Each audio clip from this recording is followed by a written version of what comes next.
Welcome friends, welcome to India சமையல். இன்றைக்கி வீடியோவில் கொங்கு நாட்டு ஸ்டைல் அரிசி பருப்பு சாதம் எப்படி பண்ணலான்னு சொல்லி பார்க்கலாம். குழந்தைகளுக்கு லஞ்ச் பாக்ஸில் இந்த மாதிரி செஞ்சு கொடுங்க, கொஞ்சம் கூட மிச்சமே வைக்காமல் சாப்பிட்ருவாங்க. எப்படி பண்ணலான்னு சொல்லி பார்க்கலாம். இப்போ ஒரு மிக்சிங் பவுலில் 1 கப் அளவுக்கு நம்ம சாப்பாட்டு அரிசி எடுத்துக்கோங்க.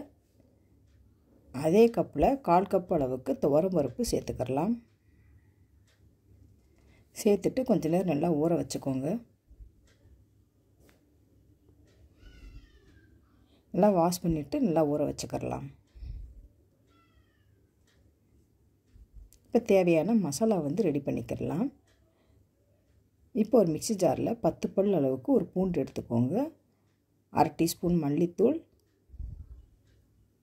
சோம்பு 1/2 டீஸ்பூன் அளவுக்கு சேர்த்துக்கோங்க. மிளகு 1/4 டீஸ்பூன் அளவுக்கு சேர்த்துக்கலாம்.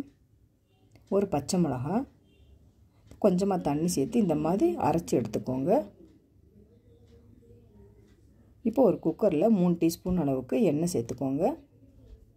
எண்ணெய் நல்லா சூடான பிறகு 1/2 டீஸ்பூன் கடுகு உளுத்தம் பருப்பு,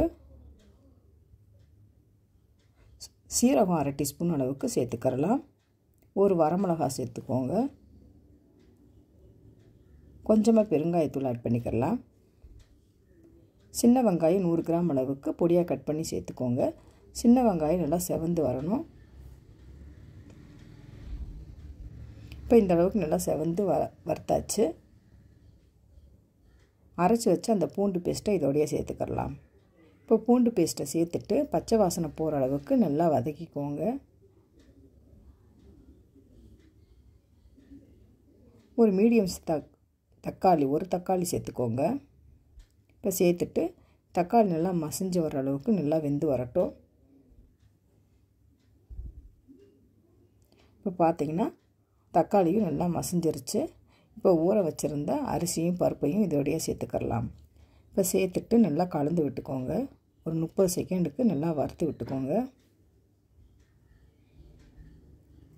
கொஞ்சமாக கொத்தமல்லி இலையை சேர்த்துட்டு நீங்கள் 1 கப் அரிசி சேர்த்திங்கன்னா 2 கப் தண்ணி சேர்த்துக்கோங்க.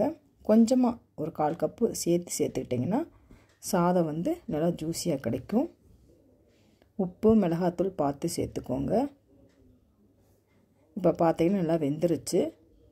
சூப்பராக ரெடியாக இருக்குது பாருங்கள். நல்லா உதிரி உதிரியாகவே இருக்குது. இதை வேறு ஒரு பவுலில் மாற்றிக்கிறலாம். நீங்களும் இந்த மாதிரி ட்ரை பண்ணி பாருங்கள் ஃப்ரெண்ட்ஸ். குழந்தைகளுக்கு இந்த மாதிரி லஞ்ச் பாக்ஸ் ரெசிபியாக இந்த மாதிரி நீங்கள் செஞ்சு கொடுத்தீங்கன்னா சூப்பராக இருக்கும். இன்னும் விரும்பியும் சாப்பிடுவாங்க. ட்ரை பண்ணி பார்த்துட்டு கமெண்ட் பண்ணுங்கள். உங்களுக்கு இந்த வீடியோ பிடிச்சிருந்துச்சுன்னா லைக் பண்ணுங்கள், ஷேர் பண்ணுங்கள், கமெண்ட் பண்ணுங்கள். உங்களை நான் வேறோடு சந்திக்கிறேன். பாய்.